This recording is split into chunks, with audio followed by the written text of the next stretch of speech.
আজকে ময়দাকে করব বাই আর ওটসকে করব হাই। আজকে রেসিপির জন্য ওটসটাকে 10 মিনিটের জন্য জলে ভিজিয়ে রাখতে হবে।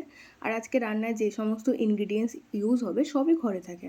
10 মিনিট পরে ওটসের মধ্যে সুজি, কেটে রাখা পেঁয়াজ, আদা কুচি, কাঁচা লঙ্কা, কারি পাতা দিয়ে এটাকে ব্লেন্ড করতে হবে। তো পরিমাণের ব্যাপারে আমি কিছু বলছি না, সবাই যে যার কোয়ান্টিটি অনুযায়ী আইডিয়া করে দেবেন। তো ব্লেন্ড করার পরে এটার কনসিস্টেন্সি এরকম হবে। তারপরে পুরের জন্য আলুটাকে ম্যাশ করে নিতে হবে। ম্যাশ করার সময় লবণ দিয়ে নিতে হবে, ভালো করে মেখে নিতে হবে। তো তারপর গ্যাসের মধ্যে কড়াইটাকে গরম হতে দিয়ে সেখানে অল্প একটু তেল দিয়ে, সর্ষের তেল, সেখানে শুকনো লঙ্কা, কারি পাতা, কেউ যদি সর্ষে দিতে চান তো সেটা দিয়ে আলুটাকে ভর্তা টাইপের করে নিতে হবে। আমি এখানে আমচুর পাউডার ইউজ করেছি।